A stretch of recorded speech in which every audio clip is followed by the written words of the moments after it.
at J.P. McCaskey High School in Exeter, Pennsylvania. I was defensive coordinator at Harrisburg High School, head coach at York High School in Pennsylvania, and then I'm now the head coach at Coatesville High School in Coatesville, Pennsylvania. We've had a great run in Coatesville. We won 30 of the last 33 games, 25 of the last 26 regular season games. So we've had a lot of success, and we got a great staff and great kids, and definitely I'm excited here to talk to you guys tonight. Start with the defense. Obviously, like anybody, doing a clinic talking about defense, we're going to talk about, being confident, playing fast, and playing fundamental.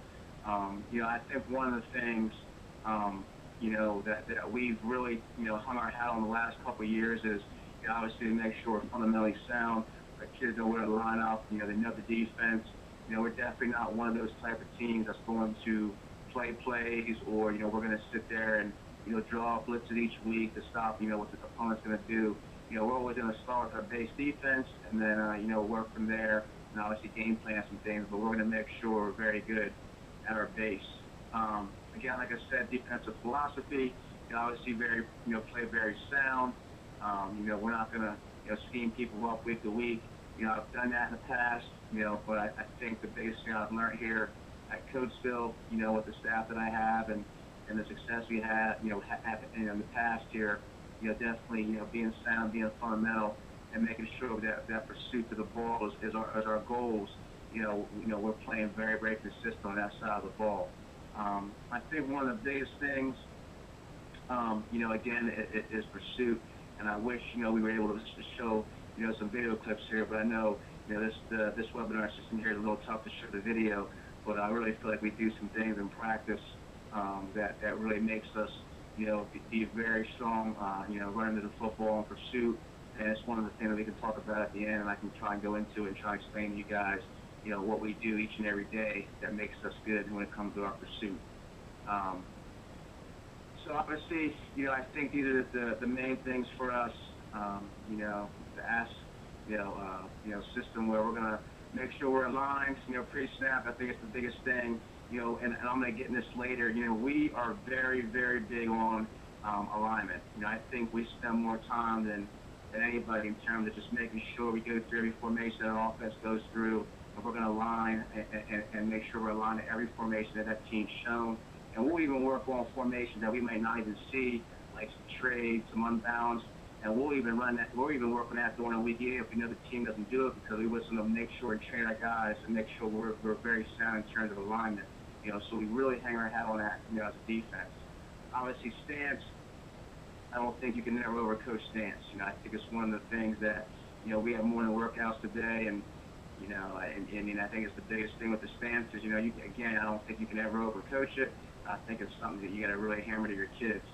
Obviously, again, keys, very big for us. At every position on the defense, we have our keys, and our coaching staff make sure that they work on those keys every single day, that we're out in the field. And then our reads, just like the keys. Again, we're going to work on them every day. Our staff understands and knows, what their positions, reads are, what their keys are, what the stance and alignment is, and we really work on and hang our hat on those base fundamentals. Again, I can't talk more about pursuit. Again, I think it's one of the biggest things. I think that can make a below average defense average, an average defense, a good defense, and a good defense great. I think the pursuit piece is something that as coaches, we can control that.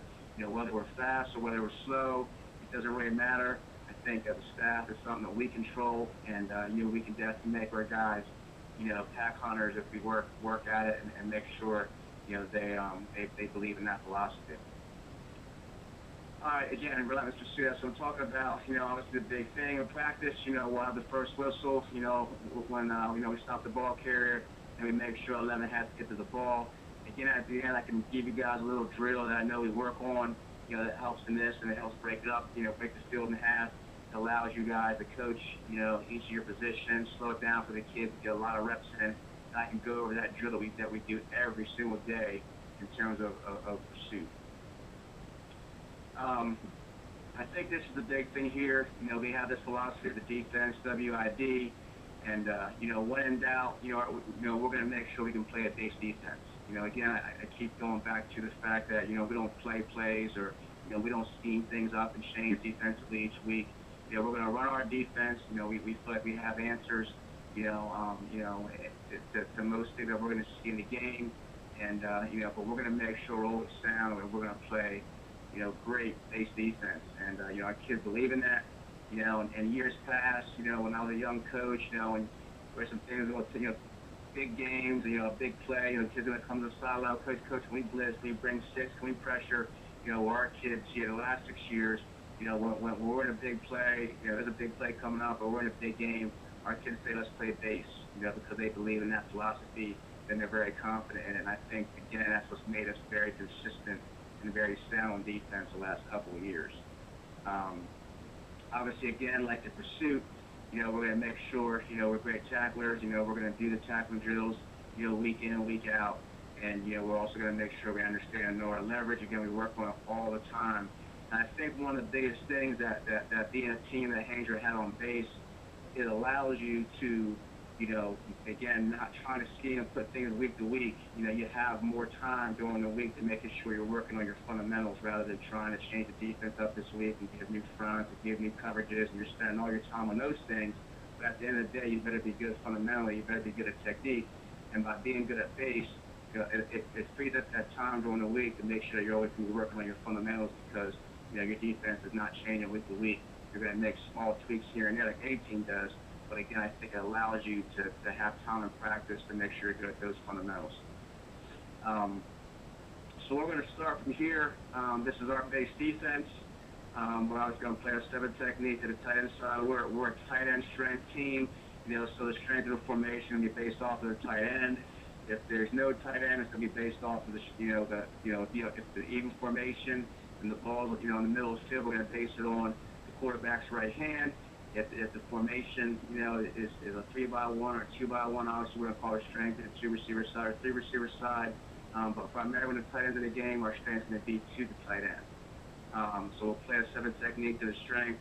We'll play a 3. Now, it looks like it's a 2-eye there at the nose, but we're a 1 technique team, so, and I'll get into why we like to play the 1 technique rather than a 2-eye, and then we're going to play the 5 technique there at the end. Our will linebacker, we have him removed from the box there. It's one of our things that when we start out at 2-by-2, we start in this formation here, which we call right and left divide. We start in that, and we work from there. Obviously, if there are 2 backs in the backfield, we'd move the will in the box, and he'd be in a 30. We have our Mike in a 10. And, again, that's going to be our base line. We're going to work from the spread formation here, 2-by-2, 1 back, and work from there. I think the biggest thing when you're running this defense, the 4-2-5, is deciding on what you're going to do with the will linebacker. I know a lot of your old 4-4 teams, going to play 1 high, they're going to play cover 3, they're going to have the Mike and the will stacked in the box. One of the hardest things, and especially me being an old 8-man front guy, it is believing in the philosophy of removing that linebacker. And our philosophy here is that we're going to apex the open D gap to the number 2 receiver. So we're going to split the difference between the number 2 and the open B gap. And a lot of guys coming from those old 8-man front philosophies really struggle with that concept because they really feel like, you're moving him out of the box. But in reality, when you're apexing between the number 2 receiver and the open B gap, you're able to be a folding player, and you're going to get a lot of the run game. And the way you can coach it, it's a base thing for us. And our will linebacker is still able to play in the box, even though he's removed. We'll get into it a little later, but again, one of the things playing a 4-2-5 and playing a 2-high shell that you're going to have to decide as a staff. If you come from a true quarters background, a true quarters, you can apex your will linebacker like what we do. When we do this here in cover 2, we're going to play base hard 2 to the open side, to the 2 receiver side with the X and the R. To the back side, we're going to play a 2 soft technique, which is a base defense for us. But if you're a true quarters team, by apex your will linebacker, the open B, the number 2 receiver, it fits into that coverage. One thing you're going to see later that goes through the coverages, we do something a little different. We've kind of tweaked it a little bit. We're going to play a 2 soft technique a lot of time with the will removed. Most college teams that play that, you hear them say, a read coverage or a palms coverage. Most of the time when teams run a read coverage or a palms coverage, and basically saying they're going to be reading two and basing everything off of reading the number two receiver, the college teams like to make sure the will linebacker that's removed from the box is going to be, 1 yard inside number two. We don't do that. We play the read coverage and the palm coverage, by splitting the difference, and just so you guys know, the only thing that we've been weak by doing that is then, we've been weak to a vertical by the number one receiver and a 10-yard out by the number two receiver. That's been a route that's given us problems because that will linebacker is still apexing and still playing inside the box. And that route is open, and we can get to that in the questions later, and I can tell you how we kind of counter that problem. But if you play, you play the 4-2-5, and you play a true quarter scheme, that vertical by the number one receiver with the 10 or 12-yard bender by number two won't give you problems in a true quarter scheme. So getting back to the two-high safety stuff, again, we feel it's very sound against the run. Again, the one thing you have to get, old school guys to understand coming from a 4-4 and coming to this defense is, you're going to have to remove that inside will linebacker, and you have to be comfortable with that. What this does, obviously being a two-high team, and again, it wasn't something I truly bought into right away when I first came to Coatesville.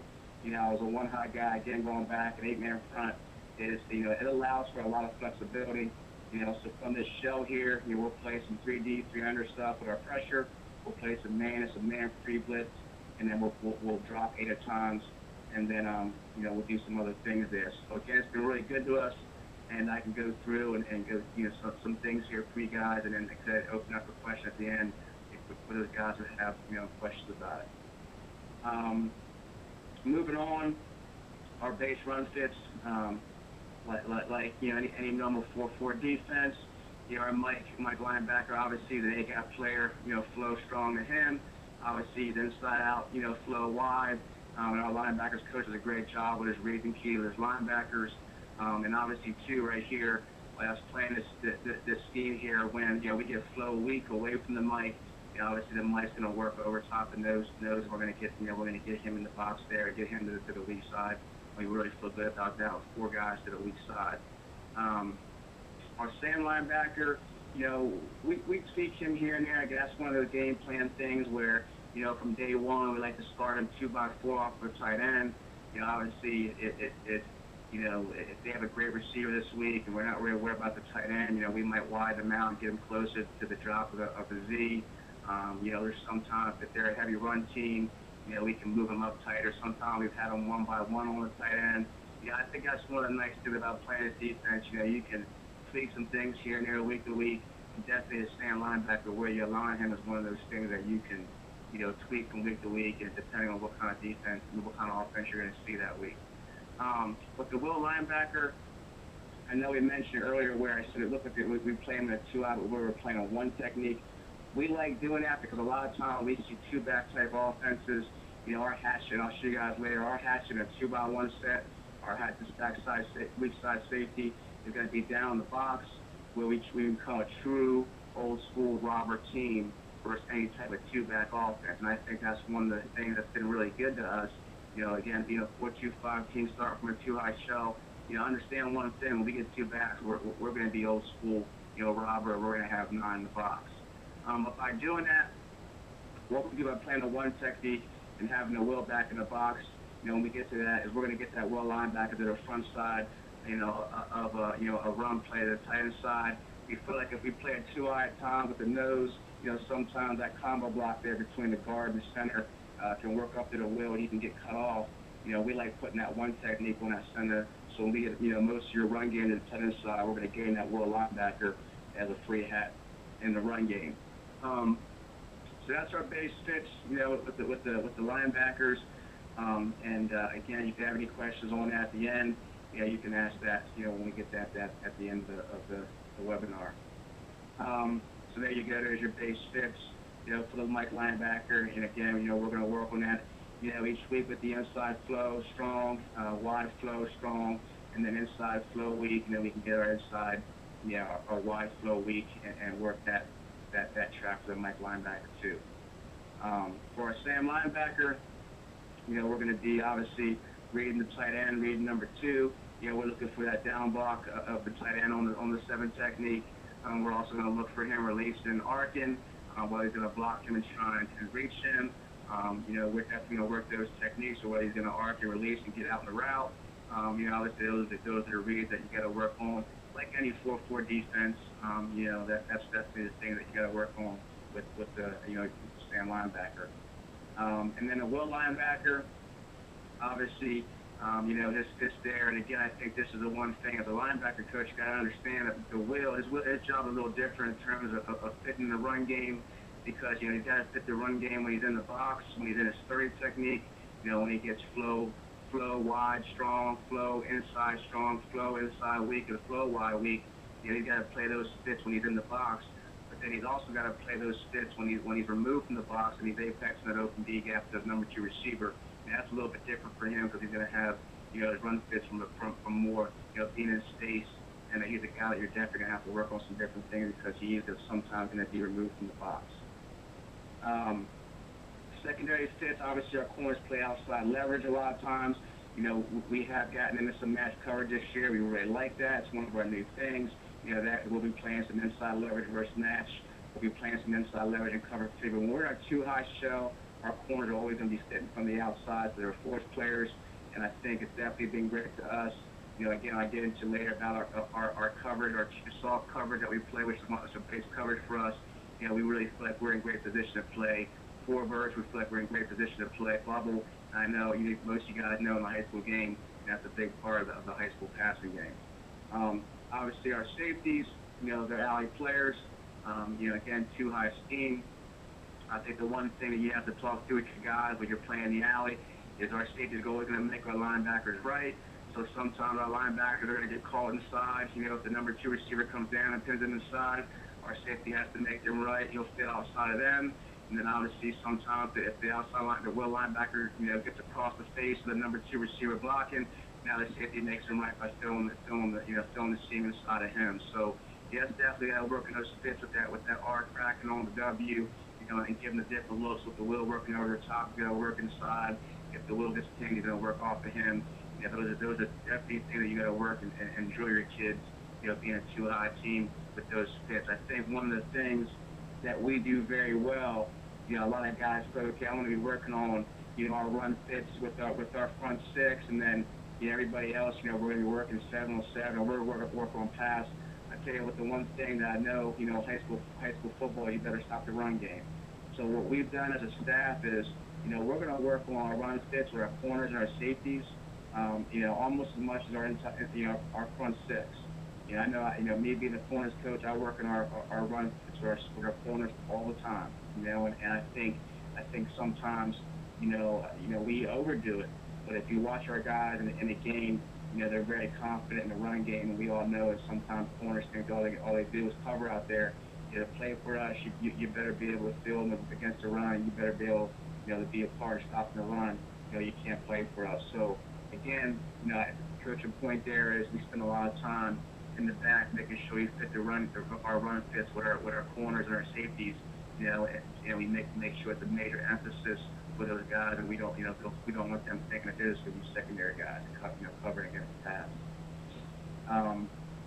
So obviously there we show, our corners are force players, our safeties again working off the block of number 2 or the X block of the receivers. The safety's always going to make, the linebacker right in terms of the run fit when the flow is wide. Again, why too hard? I think this is the thing. We don't play much too hard, but I show this in the PowerPoint for the couple of the reasons that I wanted to explain to you guys. Again, when you're running this defense, okay, the biggest thing you're going to have to decide when you get into a 1-back set. Am I going to remove my will linebacker? Okay, am I going to apex the open B gap? Again, I don't know if you guys can see this arrow here, but I got to apex and split this open B gap here, and I want to split the difference between the number 2 receiver and the open B gap, and that's going to be our alignment for our will linebacker. Again, like I told you, when you go back and learn some go to talk to colleges, teams that apex their will linebacker in this look, primarily they're going to be a true quarters team, okay? But again, teams that run a read coverage, which is what we read when I get into later, we're a 2 soft team. true college team that run a true read coverage and a two soft are going to put the will linebacker more to the number two receiver, and that's going to help them when they get that vertical by the X, and then they're going to get that number two receiver, running vertical, working on that deep out. That's going to put him in a better position to make that play. We choose to run the read coverage with more of a quarters type philosophy with our will linebacker. It has made us vulnerable to the deep out, but again, we can get to that at the end. We choose to do that because, again, with my 8-man front background, I want to have the will linebacker apex because I want him to be a folding player with the run game, and I think that's the most important thing is making sure that we can still count him in the box. So I'm not willing to sacrifice that. But at times, obviously, in passing situations, you can get that will linebacker a little more removed to the number two receiver if you're really getting hurt with that deep out. But while we're showing the two hard, when you play a true hard two to this two receiver slot over here, what that allows you to do is now it allows your will linebacker to apex from the number two in the open B gap player. So if you technically want to talk to guys, it's technically more sound if you're going to apex your will linebacker, play a true two hard scheme. Okay, so that's why we have it shown up here. Again, how we fit the bubble, and it's one thing I want to focus on here. Again, we're going to read the number two receiver. Okay, so our corner and our hatchet, or a corner and our free safety, we're going to read the number two receiver. When we get any bubble action by the number two receiver, we tell our corner to shoot your gun. So our corners are going to treat that like it's jet sweep, like they're throwing smoke or a stop pass to the X. They're gone. Okay, so they're going to play downhill right now. Again, they're reading. They're going to read the quarterback. I'm sorry, let me go back. We tell our secondary guy we're reading quarterback to number two. So we get that first initial key from the quarterback, and we're going to get that three-step, or we're going to get that hard ball action if he's under center, that run action, which is going to be play action or run to us. If he's in the gun, we get that quarterback look to start, because now if he just drops back, we know it's a pass. If he gives you a mesh, it helps us out with some of our run fit stuff. And so we're going to get that quick quarterback key, but our eyes go right to number two. So to get the bubble from number two, our corner is going to shoot his gun right now. And that doesn't matter whether we're playing too hard or we're playing too soft. It really doesn't matter, because our corner's fit versus number two running the bubble is going to be the same. At that point in time, our will linebacker he's going to track the number two receiver. He's going to have his key in the box, whether it's the guard that week, whether we're reading back, it could change week to week, but when he's removed from the box, once he gets his first key and gets his eye on number two, he sees bubble.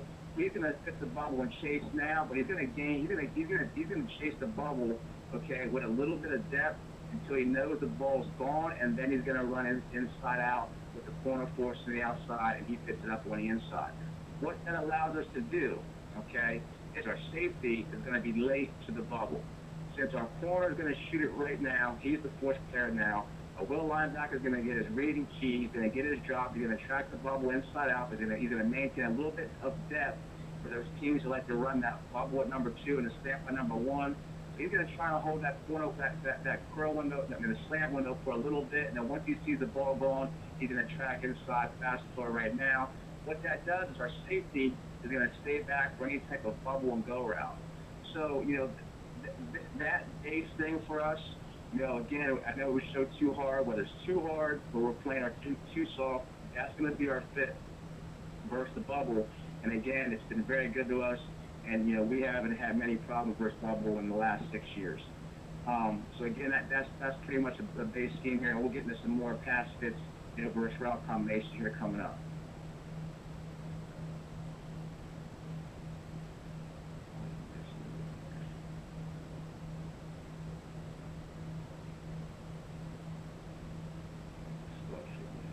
I don't know what the problem is here. I can't get this slide to move on to the next screen here.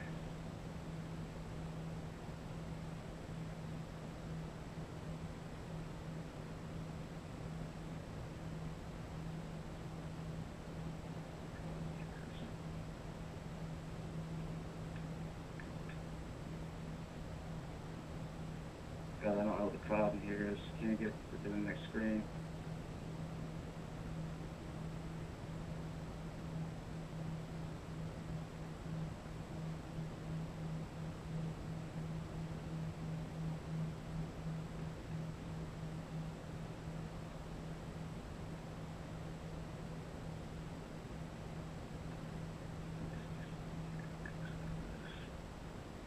All right, here we go. All right, so sorry about that, guy. I don't know what the problem is there. So again, let's go back to our base again here. I'm moving fast here. When we fit this up here, we're going to be 1 yard outside the number one receiver. So we tell ourselves 1 yard outside, 6 to 7. But we've already moved that up about 1 by 5 is probably what our base is now going into year 7. With our safeties, our safeties are gonna have hash rules. So the ball's in the middle of the field. Our safety is going to be on the hash, 12 yards deep, 10 to 12 yards deep. If the ball is on the hash rules tell them if you're to the hash side, you're 2 yards inside the hash toward the sideline. To the field, you're 2 yards toward the back, toward the hash, so to where the ball is at, and then vice versa if the ball is on the opposite hash. The 10 to 12 yard rule for our safeties. If we're facing a tight end who has a hand in the dirt, we may move our safeties up to around 10 yards. If it's a deep hash receiver number 2, we're pretty much going to play a deep hash number 2 in terms of our line 12 yards deep. Getting through with that again, we keep I talked extensively about the will linebacker and what we call the apex, but split the difference between the B gap and the number 2 receiver. And that's what we're showing here. There, what we talked about. Again, we're reading 2. And we start with this again because whether we're playing our 2 soft coverage or we're playing our palms coverage or we play hard 2 or a 2 soft, it's still going to be the same basic key. We're going to read 2 to 1. Okay, so our corners, we tell our corners they're slow to go.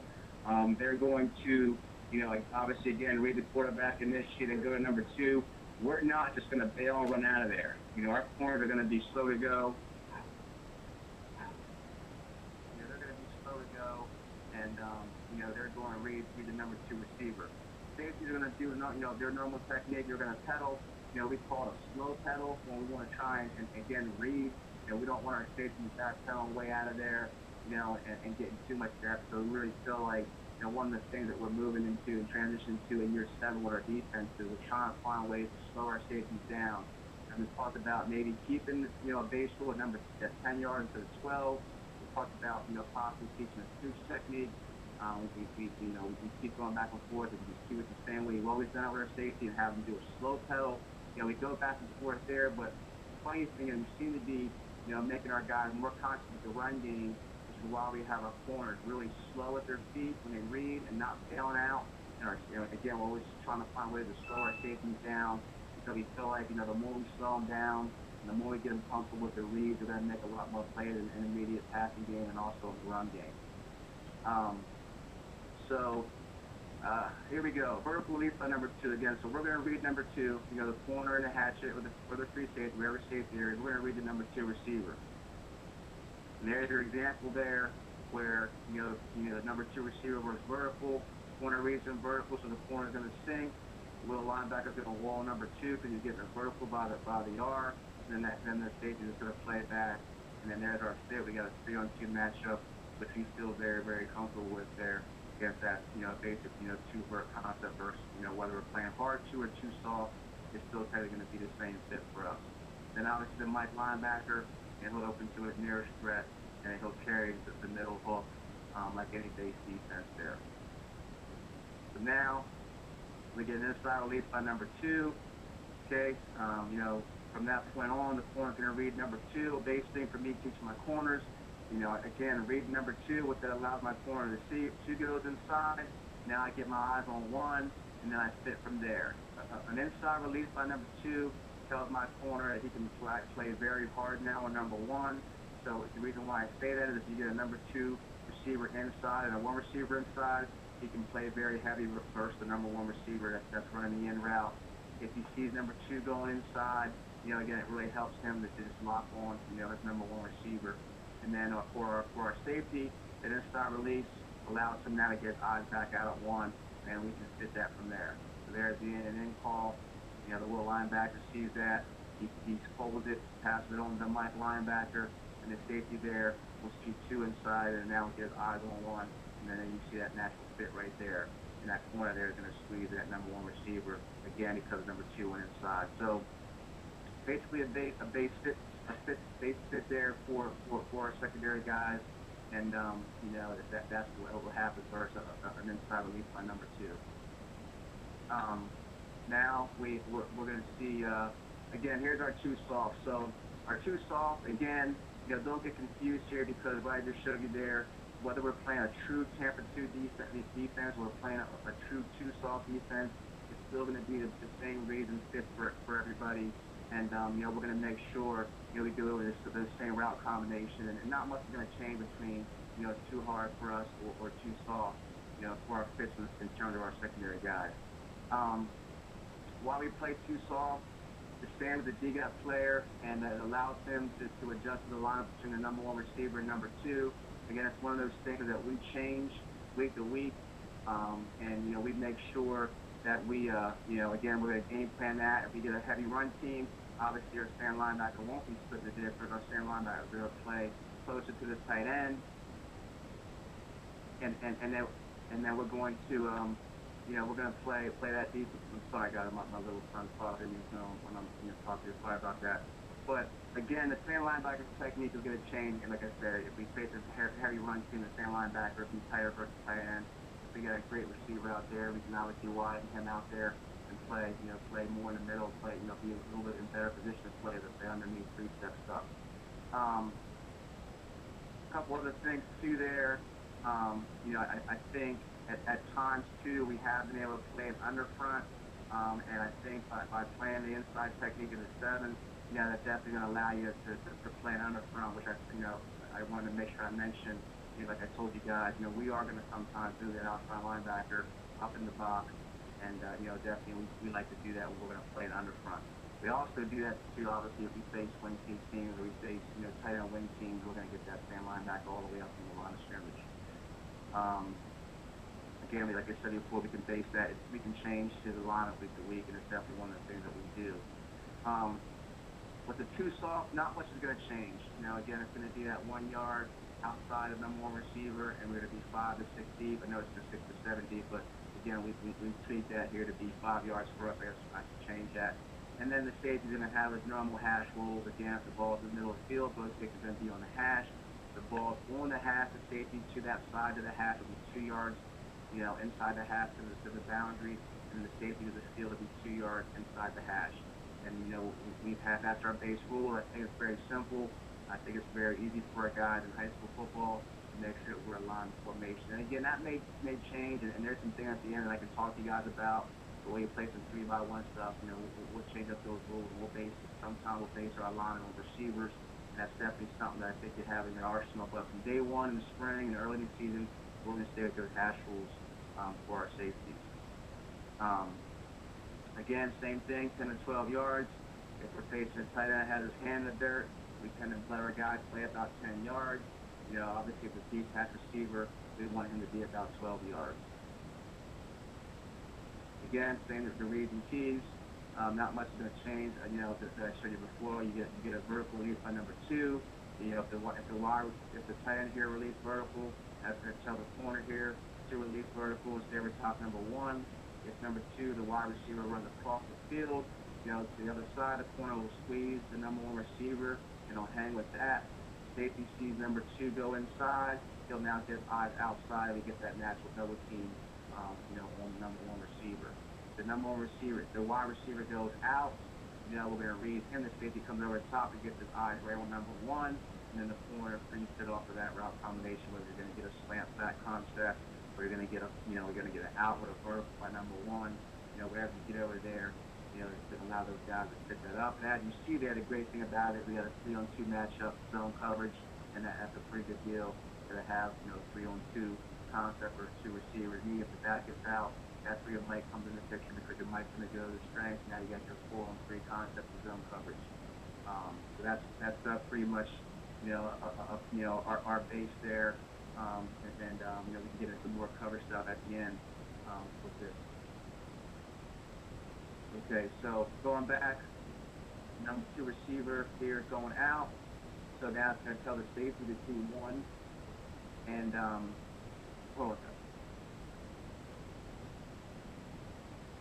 okay, so the number two receiver there is going to go out.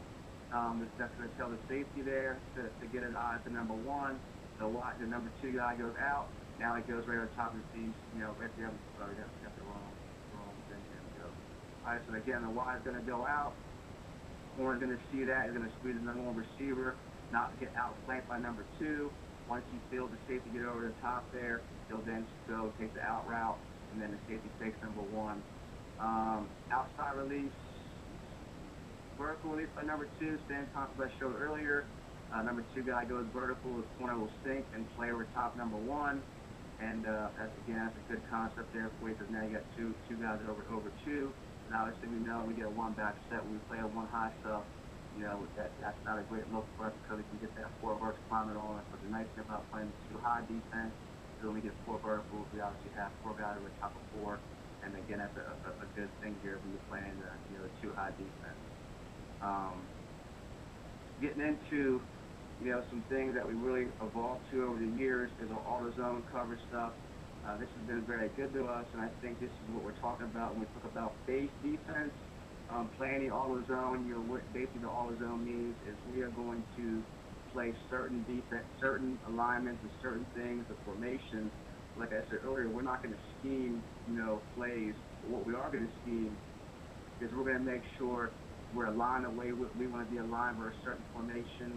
And again, I told you guys before, whenever we get a two-back set, we want to be in robber coverage. Whenever we get we're always going to make sure we have enough numbers in the box for us to run game. And that's what all zone coverage is going to do, and that's what we're going to show you here in these next set of slides. Why all zone? Again, I think it allows us to have the ability to align to many different formations out of our base defense. And I think that the biggest thing is that I think is huge with running all zone is the leverage that the motion and the shift don't confuse us, and we're able to make sure, like I told you guys at the beginning of the webinar, that we're going to sell and hang our hat on making sure that we know how to align to every formation that we're going to see with our base defense. And again, by doing that and playing the all zone, it allows us to make sure we're going to be super sound, not only to all the formations, but also to all the different motion and shifts the team are going to get us. And, you rarely are able to outflank it or to get us a line wrong. And again, that's allowed us to play very, very good defense in the last couple of years. With the all zone, the communication piece, again, our kids are very comfortable about being a base team and playing all zone. It allows your kids to communicate, because obviously if they know the defense and they're comfortable with it, they're going to communicate more, because they're very confident and know that when they are communicating, they're not wrong, because they're still very confident in the base team, and it's going to allow them guys to communicate more effectively because they're confident, knowing what their job and what their responsibility is. And the next thing, obviously, by playing the all zone, it allows us to maintain the integrity of the team, and it makes us a very, very sound defense. And like I said before, you're rarely ever going to catch us, line up wrong formations. You guys know if you can align, that's half the battle defensively. Some rules, obviously the deeper the call, we call it, if we call it base call, we can line up to every formation that a team can give us off of our base. And with that, like I told you guys before, the versatility of the defense is this. When your kids know the base team, it allows you to be able to tweak things here week to week. But, we never, will change, the full different fronts or change everybody in the back. If we change things, it's one guy here, it's one guy there. And again, that might not seem a lot, but when you're changing that week to week, people never really get a real beat on the tweak that you're doing week to week. And I think from a defensive perspective, we can change one or two things here, with one guy or this guy. And again, I think it really poses problems with the offense, because we never really understand what we're doing, but all we're doing is changing one or two guys, at times. So in our base call, we may have some game plan things. So for example, sometimes, we may say, all right, guys, this week when they get, 2-by-1 with two backs, they're going to run ISO. Well, if they do that, let's just check to this. We're going to bring both backers, bring the Mike and the A and the Will and the B, and we're going to blow it up right now. That might be they may get in that formation 3 or 4 times a game. That might be a big check for us that week. But again, when we align to that formation, it's going to be the same way we've aligned to that formation all year. It's just that week, our game plan check was to do that small piece of that little blitz. So that's one example I'm talking about. Again, by playing your base team, making sure your kids align, again, it allows you to be able to make some game plan things, change some things week to week. Obviously, if you make a blitz call, the blitz is going to always override the base call. So if we call blitz, we want to run it.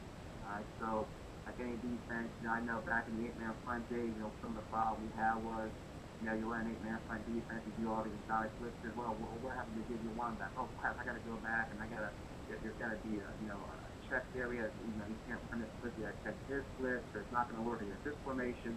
Most of the time when we make a blitz call, we're making sure that blitz call is going to work for any formation. And again, that's one of the things that a base defense allows you, and running the call zone allows you to do. And again, game plan wise, like I told you guys before, and automatic, I jumped ahead a little earlier. The automatics again are the game plan thing. Like I told you guys earlier, let's just say, a game plan thing this week is when this team gets into this set, we're going to do this. Okay, those are the things that we'll tweak week to week. But when we come out on Monday, we're going to align to every formation that team has shown, and we're going to align to it with our base team first, and from there we'll add in our basic game plan things that we want to put in for that week. Just to start here, one of the things that led us to our auto zone was, we faced an opponent in our conference who's one of the better teams in our league, and I think we charted something like 35 or 40 formation they showed. And we're just like sitting there, and again, that was a year where with our first year at Coach School, we tried to speed things up, and it was a mess. So what we said was, we want to find a way to make sure we can align again for all the different formations and different personnel group of the team they're going to give you, but then also make sure that our kids know, their basic assignments, and make sure our kids are very sound. And again, that's allowed us to play a very good defense the last 6 years. And that's what I want to get into right now. Formation recognition. Again, obviously we base everything off of 2x1, 2x2, 3x1, empty, end over or tackle over, and then obviously special things like, teams might run a 4x1 diamond set, or they might run, some kind of crazy formation, that might be a game plan check for us that week. But pretty much, if you base things on a 2x1 concept, a 2x2, 3x1, empty, and end over, tackle over, you pretty much got most of the stuff covered. No matter what offense you're going against, with those base rules there, that's going to get your kids lined up in the right defense, each play. So again, that's what we teach our kids. We go out here in the spring and May. We usually say to ourselves, okay, we're gonna do the first day of spring. We're gonna do all 2x2 stuff, and then obviously day 2 we may throw in some 3x1, and then work from there and get into 2x1. Obviously, you guys know 10 years ago I probably would have started with 2x1, day 1, but with the evolution of all the spread offenses, the staff, we tend to start with more your 2x2 sets, your 3x1 sets, and work from there. Again, I think one of the things before I move on here, I said it earlier. We're just not. I'm not telling you guys that I know guys get playing off and they say, hey, we do this, we hang our hat on it. One thing I can promise you guys, I think that's the biggest key to our defense is there's 22 factors without the beginning of the webinar. One, we are going to never sacrifice alignment here. We are going to work on alignment and making sure against formations. I'm talking about whether it's 10 minutes a day, we are never going to sacrifice lining up formation. Whether it's day 1 spring or day 8 for the league championship, we are always going to work on alignment here versus formation. And again, we hang our hat on that. I know certain guys get training calls. I'm telling you right now, we hang our hat on that concept, and it's been very, very good to us. It's based off of this concept here: 2x1, 2x2, 3x1, empty, end over, tackle over, and special. Along with that too, add in there, we never sacrifice leverage here, which again we talk about team pursuit. I think if you do those two things very well, you can make yourself, a very good defense by tying into that concept. So obviously here is the 2x2 concept that I told you guys there, and I showed you guys a little bit about the 2 hard, 2 soft, how to remove the will linebacker, apex from the big out to the number 2 receiver. Again, showing you how to stand linebacker. Here we have a base look where we have them, 4x4, the will linebackers, apex, and we have our safety, our corners. They're 1 yard, 1x5 or 1x6 rule, the number 1 receiver, and our 2 safeties are playing their hash rules, depending on where the ball's at, whether it's in the middle, fiddle, on the hash. So there's your easy adjuster versus 2x2 set, and we call that right and left divide, and that's how we're going to line it out formation. Again, combo for us, like I told you guys earlier, we're going to play our two small concept to the tight end flanker side, to the two receiver side. We're going to run our hard two look, and again, we like that because that allows our will linebacker to apex, where we can, like I told you guys before, allow that will linebacker to play in the box for the run game, even though we play to remove the box. Again, what we have evolved to is, I know we sit here, I'm showing the slide here with the two hard side. We will play two soft to both sides and still apex that will linebacker. And again, and you guys have any questions, again, ask that. So again, that's the one thing we go back and forth running this defense. That is a different technique. And like I said earlier, guys, when you go to college, you won't find many teams playing a palm coverage and have that will linebacker apex. If you see teams that are running a palm coverage, you're going to see teams take that will linebacker and move that all the way out inside number two. We choose to run the defense and keep that will linebacker apex because we want him involved in the run game. And like I told you guys earlier, I'm saying for the third time, the only route concept that's really giving us problems by doing that is then the vertical by number one and that 10 to 12 yard out route by number two. And again, we have some gems still in that we can kind of use if we're going to face a team that does that. Again, coming from my 8-man front background, I want to keep that will linebacker in the box in terms of fitting in the run game. And by apexing him, you know, he can play the pass and he can be highly involved in the run game. So now we get a 3-by-1, and the nice thing about a 2-high shell, it doesn't do much for us. So like I said before, we set our front, we set our strength to the tight end. That's why our stand linebacker goes to the tight end side, muscle linebacker. Your 3 technique and your anchor 7 technique will go to the tight end. Your free safety always goes to the tight end. And then obviously your will linebacker and our hatch, our backside safety will go away from the tight end. Now we get a 3-by-1 set. Not much changes. Again, with that stand linebacker, playing all kind of games. Not only to a 3-by-1, the stand linebacker is going to, the old split. Basically, I'm sure 85% of the guys out there do is, having your outside linebacker split 2 and 3. But there's times where we'll put the outside linebacker, inside number 2. Sometimes we'll play an outside number 2. Sometimes we're playing a little heavier on the tight end. And obviously, again, that's a week-to-week thing. But if you look at the four alignments of the formation, there's not much difference here between the 2-by-2 set or the 3-by-1 set. Now, again, one of the beautiful things about the 4-2-5 plan 2-high shell is this: what you do over here with this backside safety or hatchet.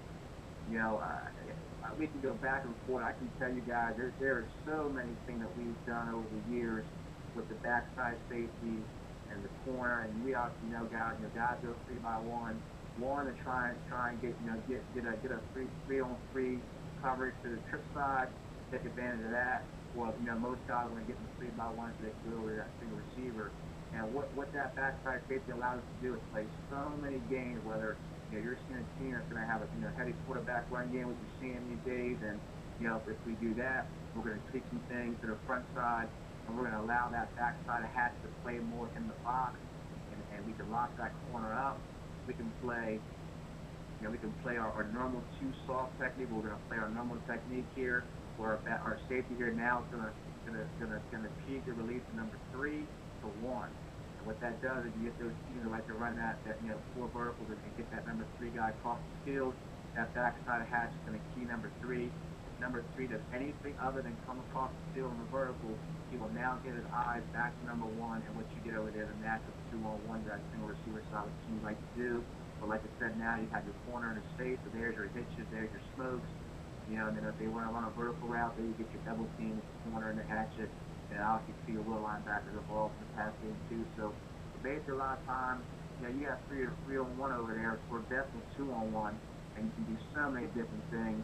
But obviously you have to make sure that you're going to be accounted for that number 3 receiver, that Y or whatever it is, coming across the formation and getting you down that seam. You definitely have to make, that's going to be the first and foremost thing. You're going to make sure that you're going to cover out of this 3-by-1 set. So again, 3-by-1, again, lineup wise, out of here,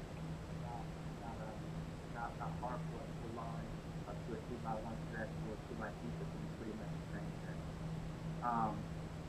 I'll show you here, guys, again, that's just a little tweak. If you face a real great receiver out there, you might even want to remove that will a little more.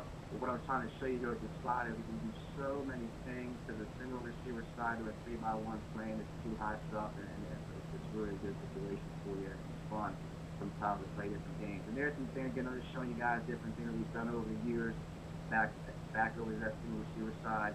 And obviously, you guys at the end, we are doing some really neat things with the 3x1, and that's one of the things that we can get into at the end with the questions. We've done so many different coverages over here to the 3 side, and we obviously got it. They weren't really, they're not extravagant coverages, but they're little tweaks in here that's not too far off our base. Made them very, very good to us, and it's also given the offensive problem because we change those concepts week to week, and we kept teams on our heels, and we definitely can't, definitely compete on week to week and change like what we do at 3x1. So there we show the hatchet to a normal 3x1 set. He's going to what we call cross key or coach, and what he's looking for is first read is to see if the Y is going to come across the field in that deep crosser. If he does that, the hatchet will take him. If the hatchet goes vertical or goes inside, then he's going to get his eye back to number 1 and get that natural double. It can get a little hairy here, guys. With just a deep catch, if it's a tight end and he kind of runs vertical, you kind of want that hatchet play over the top of that. But if it's 3x1, and again, we played some games here with the Mike linebacker. Just to give you guys a little example here, we tell our guys that the one game we put our Mike linebacker, his base rule was to wall 3 and get his eyes on 3 strong, beat these 3 strong, carrying them across the field. He'll run with it, and then we naturally get our normal 3x. You get 3 defenders on 2, and that allows you to play games with the backside of the hatchet. Now you can play your hatchet in the box. Player has to go over the top of number 1. That's just one example of one of the things that we did over the years to try to play a game with that backside hatchet and that mic and play game you give the off the dip look. I know I'm getting the cover stuff here, but just to give you guys a couple of things, we do have some overrides, and we call these overrides because in our base team we have a nub rule. And a nub rule, obviously you guys all know that there's a tight end and nothing else. So your basic true twins, or your basic true 3x1 with a tight end and with a cannon there. That's a nub rule for us. We want to play quarter, half to that, and I'll show you guys what that looks like. And obviously, end over and tackle over is automatic override. And why I'm showing you guys this is the stuff I'm talking about where we're working on this all season. Spring, summer, during the season. Nub's never going to change. We're going to play nub the same way all year. We're going to play end over and tackle over the same way all year. But when we see an empty set, I'm sure you guys all know, we're seeing more and more empty, whether it's 2 tight empty, 1 tight empty, no tight empty, 4x1 empty. It's just, teams are, obviously with the week, empty's a big thing we got to work on, and the staff and the Sunday break down. But, we change our empty looks week to week, each week, and that is one thing. But again, we won't change the way we align to it. What we change week to week is we change some things schematically in terms of our coverage, but we will not change the way we align. And again, that's what we got to put. That's where we hang our hat. But again, these are some overrides. Again, empty's gonna have an automatic check, and over tackle will always have a check that we've been working on all year. The nub rule, never changes week to week. There's what I'm talking about with the nub rule, with a 2x1, the true twin set. That's where I play quarter to the X and the Z and play corner will play the half the field to the Y. Same thing to a 3x1 with I'm sorry, there's the end over there. And I can talk to you guys at the end how you play end over. I said we do a good deal with end over stuff, and I can explain it to you guys at the end if anybody wants to talk about that. We haven't changed what we do with end over, guys, in 5 years. And I tell you what, we've had a lot of success defending any kind of tackle over end over by having an automatic check that we have now. Again, I say we haven't changed in 5 years. So if any guy wants to see what that looks like, what we'll go after that, I can get into that later, if you want to look at that. And also, too, if you want to talk about empty, I can talk about all the different things that we do to empty out of our Facebook. So here's your 2x1 stuff. I think I told you guys before, this is where my old school is going to come in. One thing I have not changed about Family Coach Good is 2x1, we are going to play robber coverage. Nice thing about it is when you play a read coverage like we do, that too soft or that palm, it's robber coverage. So the robber to us, it's just playing too soft to the center side. What we do to the backside is this, okay? We can play, to the X, 2x1, we play our robber scheme. We can play him back there and play true treat cheat pass, like a normal basic Robert team can. We can clamp him on a receiver. Now, what we've done in the past here is that we tell our guys, we play a match technique, which again is something you guys are asking at the end. How have we evolved to a match coverage to allow us to play, Robert coverage, and we can play two soft to the front side of a 2x1. We can play a match coverage to the single receiver side. And again, I think that's something we evolved to this past year. We get a true twin set. Again, we're going to play quarter quarter to the two receiver side here. We'll play corner half to split over there. And I can show you guys that too here. That's a base team for us. We split a good deal for us. We got 9 in the box for a 2-back. And, that was a lot of guys with box. So again, 2x2 for us. Again, we're going to play, our 2 soft.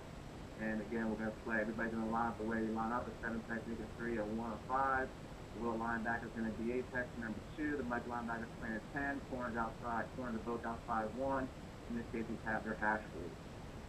From here, guys, again, this is where you can get into the game plan stuff. So a 2x2 set, we play cover 3. We'll play man free. We'll play match. And I think, those are all the different things you can do to a 2x2 set. But again, from a base technique, we're going to keep 2 soft as a base. And then from there comes all our different things. Man free, cover 3, and match. And match is something we attach here together. You want to talk about that we can. 3x1, we said that a little bit earlier. Again, the overall shell there to that, we're going to stay in our normal 2-high shell. We're going to post that backside hatchet and key number 3 and see if we don't get that crosser coming. If not, we're going to double up 1. And then the rest of it comes with 2 soft techniques to the formation and normal linebacker drop. Whether we get a trip open or a tray open, again, it doesn't matter. It's going to be, the basic fronts are going to stay the same. The safety rules are going to stay the same. The corner rules are going to stay the same. Anything, again, we might tweak. If they're a heavy run team, that same linebacker might not split the difference between 2 and 3. That same linebacker may cheat closer to the tight end. If they're a big passing team out of it, then we might move that same linebacker and maybe move him over top of the number 2 receiver or slightly inside the number 2 receiver. Again, it's one of those things, tweaking week to week, you can always adjust. Down here at the bottom, guys, again, I told you guys a little bit that, we're still multiple to 3x1. Just, these are some of the things over the year we've done. We play what we call a 3-queen clamp, which allows us to play, a 3 shell and clamp the backside single receiver. We play some lock, where we lock in man to man. We put that hatchet in the, down the box. We cover the number 3 coming across the field with the mic. We play a Vegas technique, which is something we've done over the years. We play an arena technique with bunch. We play all kinds of different things with 3x1. Again, it's one of those topics we guys want to talk about here and ask questions about, some of the things we do with 3x1. I can go over that. Now in an empty, whether it's a 3x2 or 4x1, again, it doesn't matter. The way we align is going to be the same. The front, the linebackers, the back guys, with their corners are outside number 1, safety with the hash rules, and we're going to play our basic stuff there. We have done some things in the past. I can't lie that there's some, I guess what you got before, empty is that one thing week to week that sometimes changes. So, there may be some times where this week, at empty, we're going to pressure it, we're going to man it. We might say, okay, this week we're just going to cover it. I know one of the things we talked about was fast. I know, we're a heavy quarterback run team, and we like to get teams that's empty to get the quarterback, involved in the running game. We're doing some of that read linebacker type stuff. We might, looking to wall 3. We're going to have a quarterback run draw. I think one of the things you guys start looking at, I think is one of the things I think we need to stay ahead of on defense is, we're going to look at doing a lot more defensive line stuff up front. So, to stop all this quarterback draw stuff and all this, read linebacker stuff and, throw the ball, quarterback run the ball. I think we're going to look at a lot more cover and empty in the future with some D-line done to help make it a little gray there for all this quarterback run game out of empty. I think that's definitely something that you and your staff should talk about looking at more here, especially this off-season. Game plan, again, the nice thing about playing this base all zone is, like I told you guys before, we're aligned to all 2x1, 2x2, 3x1 stuff. Our kids are going to be sharp with it.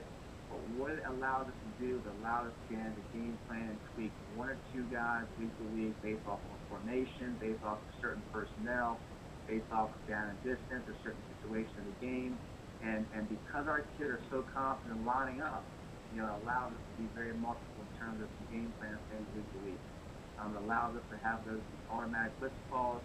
It's allowed us to have, some automatics that we have week to week based off of a certain thing the team's going to do. The new thing we have now, guys, is too, I think going into year 7, and we did a little bit last year. They had time at the end, I can get one word calls. What we've done in the game, guys, again, we're going to line up the same way every time, but we have some game plan things where we call one-word calls. So I can say to our guys, hey, whenever they give you a tight end trip set, and it's a tight end trip with the number 2 receiver as a wing on the tight end, hey, look over to me, and I may tell you to do this. Okay, if they're going to get in 2x2 this week, guys, look, 2x2, we're going to change it up on them. So 2x2, we can play match, or we're going to play cover 3, or we're going to play 2 soft. Look over the sidelines, I'll give you a one-word call, and then go and do it. I think that one-word call stuff has allowed us to be, ahead of all these no-huddle teams, and again, if the kids know how to line up and they know that piece, then from there you can become multiple. One word and becoming multiple with different checks. And again, that's a philosophy that we go into, and it works very, very well for us. And we're going to even expand upon the one-word calls here, going into year 7 of the defense. So blitz packages, some 33, some basic stuff here. Your 3 deep under stuff. Like everybody, our 5-man pressures. We run a king queen system, and a king queen system means now all I need is dropping that safety weak. So we might be in our 2-high shell, and we can drop that hatchet down the box, to the weak side. Or, we can drop that. If we want to get some extra guys to the tight side, we can play our 3 king. That's going to tell that 3 safety to drop down the box. And now you have your Mike linebacker to the strong side. You have your 3 safety roll down the box to the strong side. Then you have your 10 linebacker. You have a lot of heads there to the strong side. And then you're going to have your backside hatchet out in the middle of the field. Now you obviously there, it's going to make you a little bit weak over to the weak side. But again, you have to one of those game plan things when you run this 5-man pressure. We might like to run some 5-man pressure this week and drop our 3 safety down to the strong side, which allows us to bring our 10 linebacker off the edge. We can drop our hatchet down the box and allow us to run that low linebacker, run that Mike linebacker as a tip guy with pressure. We've also done some things where we call it joker gesture, or if we bring that Mike linebacker, now we drop that safety in the middle hole, and we replace the Mike linebacker, whether it's that backside hatchet dropping in where the Mike was, or it's the 3 safety. That's our joker gesture team that you see there on the screen there. Obviously, when we play our 33s, obviously when we teach our kids, their seam whole seam. So if you look at it schematically, you say against us, we went to the 5-man practice stuff, and you can so hit you all day against us. We're really not defending that flat, but we are. And again, I think it's one of those things that I know you heard me talking about earlier. We run a match technique. And again, I can talk to you guys a little at the end if you have questions about that. What we've done here, guys, is if you can play a lot of this 360 stuff. We play cover 3, guys. I mean, we have those kind of guys that do this, but we play cover 3 with our corners. We're not 7, 8 yards deep from cover 3. We're playing cover 3 from 4 or 5 yards. And, and we're playing that from an inside technique. And what that's allowed us to do, play all this 5-man pressure stuff with the seam whole seam. And it's allowed us to be very strong versus, hitches and smokes and the 3-step game that normally, you're a little weak against when you bring your 5-man pressure stuff.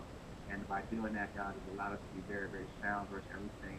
When we bring 5, and again, that's one of the things we can get into at the end if you have that question.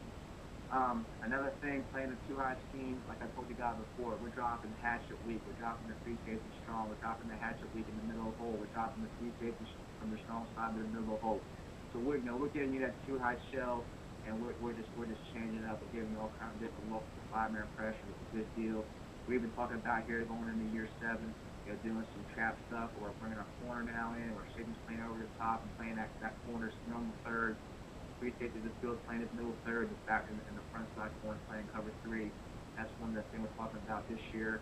And again, that's one of the nice things about this defense. You get a year, you can look at some different things here, but you know what your base is going to be, and what again that allows you to do when you have a strong base. Believe it or not, it allows you to be even more multiple than you can think. Because everything works off that base scheme. Obviously here, like I told you guys before, When we play cover three, it's a bail technique, and what that bail technique is, when we play all our cover three, we're going to show it from a man-free look. So what we like about that is obviously when you come from a man-free look and your corners are rolled up, what that does is obviously it tells that quarterback, I don't have that hitch ball, I don't have that smoke. Now what they have is the guys on there, they're going to convert the verts. Well, here we're in your face, we're playing some man-free stuff, and you're taking shots down the field. We're man-free. Now we're bailing at the last second. You had that vertical call, but we're corner to bailing, and we're in great shape versus that vertical route. So that bail technique's been good to us. Again, it's one of those things that I can talk to you more about at the end. And that, again, that's allowed us to play this 5-minute pressure stuff to be very sound versus all the underneath stuff that normally you have versus 5-minute pressure coming through seam and be able to go smoke and hit you and slam.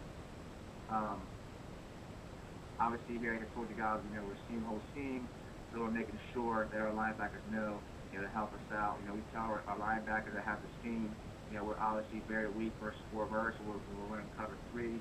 But we tell our guys who are seam players to carry that number 2 vertical to that 10 to 12-yard window, which should make that high throw.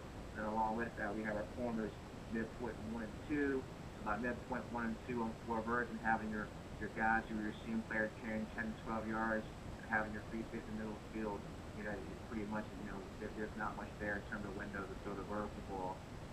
So that's basically how they play it, seam, whole seam, seam. So again, what we're showing you guys here, that's a prime example. This would be our 3 clean, because our hatchet is our weak side safety, and the clean means we're going to bring him and roll him down in the box, and there's a little linebacker coming off the edge. There's your free safety clouding over, and there's your 3 clean. All right. There, right here, this is where I told you guys before, we're going to drop our backside safety in the middle hole. So as you see there, now the hatchet becomes a hole player, your will becomes a seam player, your stand the seam player, your free safety plays in the middle of the field to get rid of the blank. Here, we're bringing our strong side linebacker.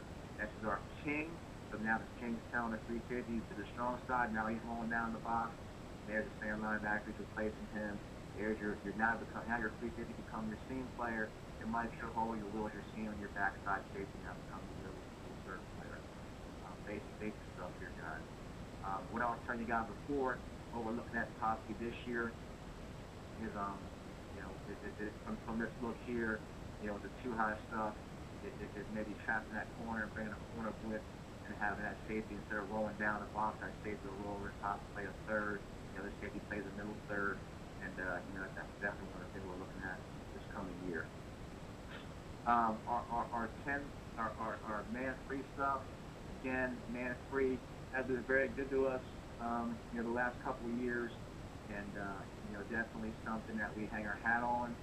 Again, the nice thing about playing man-free, guys, is again with that bail technique that I can talk about at the end, is I can play man-free from a press technique with our outside guys.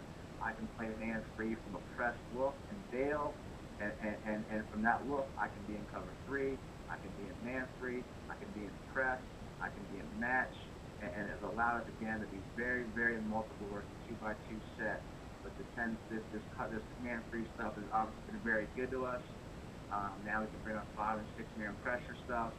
Obviously, corners have 1, Sam linebacker has 2 strong, the backside of hatchet has 2 weak, and we're 3 strong, and then the free safety will bracket play free, and the linebacker will spot at 1 back.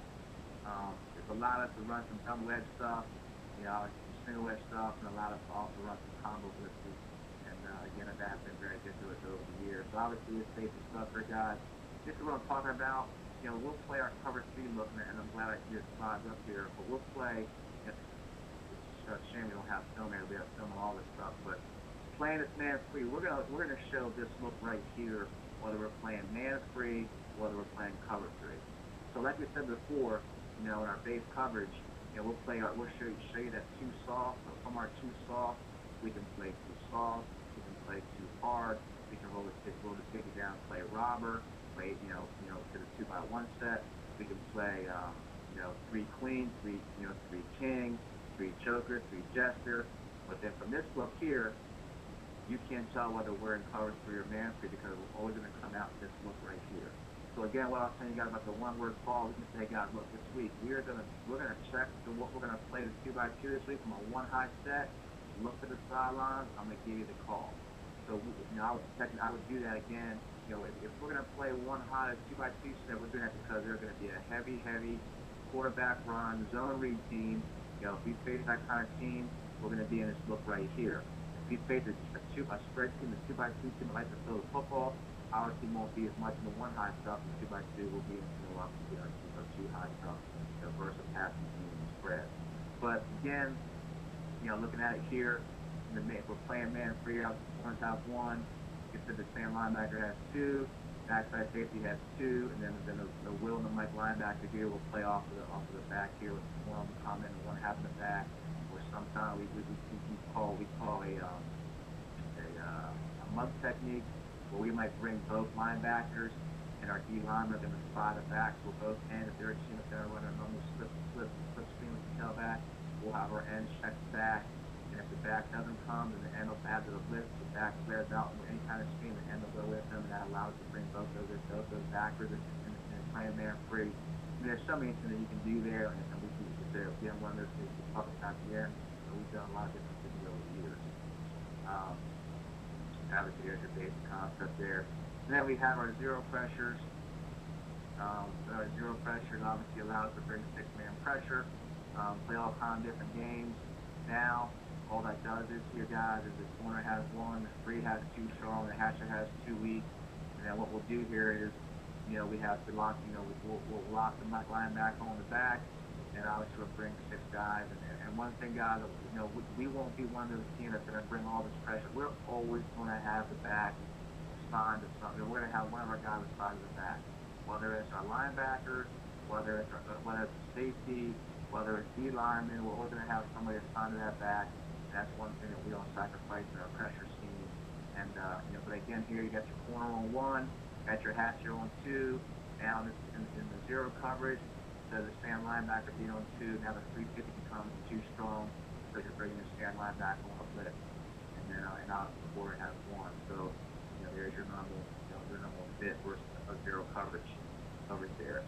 I don't know if we're in the question queue for the whole thing now, but I'm open to questions and anything you guys have any questions about showing us so far. Thanks, Coach. We really appreciate it. We're going to get to questions in a second. Just going to go through a couple more slides. Coaches, I'll give you just a little bit more time to put any last-minute questions you want to put in there. Coach, I'm going to take control back just for a second. Yep. And I'll give you when we answer the questions, okay? Yes.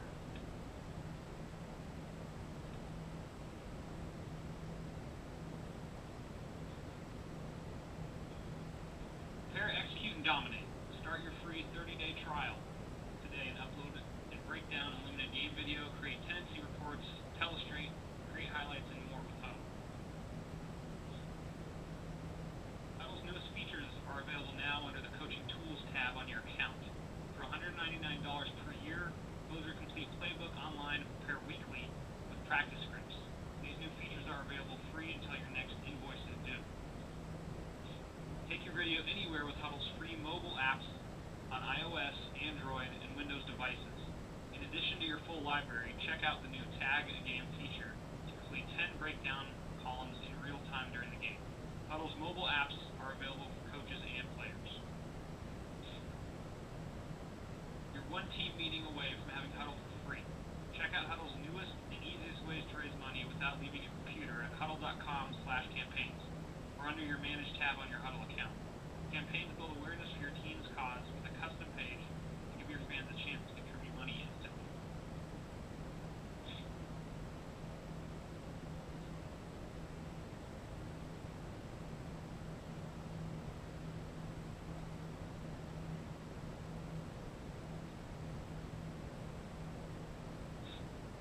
Programs all over the nation are implementing Guardian caps for their practices, and they're seeing positive results.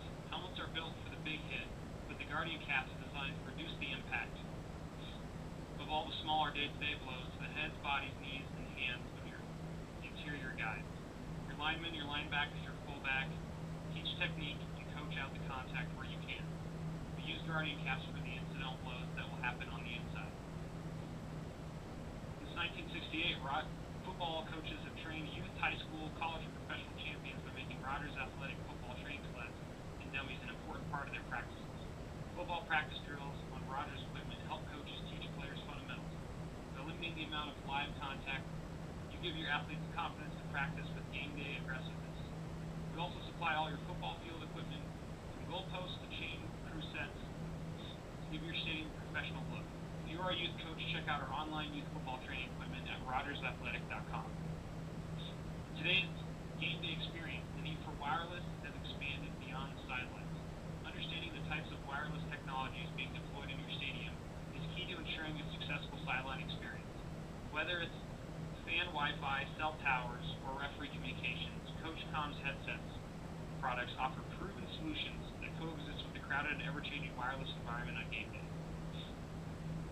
For more information on how Coach Com can be a part of your program, contact us or visit us at www.coachcom.com. Coach's Choice is the place to go if you're looking for the best instructional books and DVDs. They have a full library of instructional material in many different categories. To access these videos, visit their website at coacheschoice.com. Alright, Coach, I'm going to give you control back, and then we'll get to a couple questions, okay? Okay. Where did I do there for the questions, you know? I'm sorry? Where did I get the where can I find the question? Like, where would it be at? I'm gonna read them off to you. Okay, yeah. So the first question we got is, what are your thoughts on aligning strength to the true receiver side and having your D-line align with the same gaps and running your cover two? Yeah, we put some thought to it, but I think, you know, we like to just stick with how, you know, we've done it here in the past. You know, it's definitely something we talked about as a staff, but we just like to, you know, again, we don't really run the too hard stuff much. You know, we start with that a little bit, but, you know, we tend to play the too soft technique, which again allows that little linebacker, you know, to apex, and we still feel like he's in the box. But I hope that answers the question. Gotcha. All right, Coach, question number 2. How much does the alignment change if it's a 2x2 stack with 2 quicks? 2x2 stack with 2 quicks. With a 2x2 stack, you know, what we'll do is, you know, we'll probably, you know, again, are they putting 2x2 stack out there to throw the football, or they're throwing 2x2 stack to run the football and get us walked out? So that's obviously be a game plan thing. You know, if they're a team that's going to run 2x2 stack and run quicks, you know, obviously we'll probably take an apex and take it out wider to the stack. But if they're just trying to play game with us out there and, you know, get us, you know, want us to get us wide because they want to run a football, obviously we'll play the normal alignment. But, you know, 2x2 stack, you know, we'll play our base technique, and then you said we'll work that overhead guy from, you know, basically what, you know, get my game plan thing by what the team's shown in the past out of that look. Coach, we got time for one more question. How, if at all, does it change in the red zone? It's funny you said that. It's definitely something that, you know, we've talked about, but I'll tell you this much. Security officers are really afraid of catch technique. And basically what the catch technique is we're going to play the too high, basically our too soft technique. But what we do is, instead of normally it would be too soft, where our corners are going to be slow to go and slow shuffle out, our corners are actually, when we get into that 8 yard or less window, our corners sit and just read the receiver. So what happens is, it allows you to really play the slants, smokes, the outs, and if they try on a vertical route, you know, you can try and like almost like jam it. And again, I think what you do there is that you tie a little weak versus vertical, but by playing them off, you know, most of the time teams do a corner that's 5 or 6 yards off of the, you know, in the red zone. They want to run slants, you know, and what you do is by reading it, you're going to break on that route and you're going to make a play. And then obviously if they see you up, they're going to run verticals on you, but you're playing from a front, you know, from the heels on the goal line type thing. And I think it's definitely something that we change on the outside, but on the inside, not going to change for us in the red zone. It's just the red zone, you know, we might tweak the corners responsibility or his technique, in the red zone, like you said, we look at running that catch technique in the red zone. Hey, Coach, we appreciate you speaking tonight. And every coach listening, I know we didn't get to all the questions. Coach Ortega, I know you had your information up there. Are you okay with coaches just shooting you emails with the questions? Absolutely, absolutely. And I tell you, guys, the big thing is, guys, I mean, if you want to, give me via email and give me a call and talk on the phone, I think I wish I could film, but I film everything. And I've spent a ton of film with the guys in off-season. I'm more than welcome to do that. Just communicate via email. We can start from there. Gotcha. Hey, thanks again, Coach Ortega, for speaking tonight. And coaches, thanks for tuning in. The next webinar will be on Monday when Coach Daniel DePrado, Special Teams Coordinator at Montana State, will be speaking on setting up returns by bringing pressure.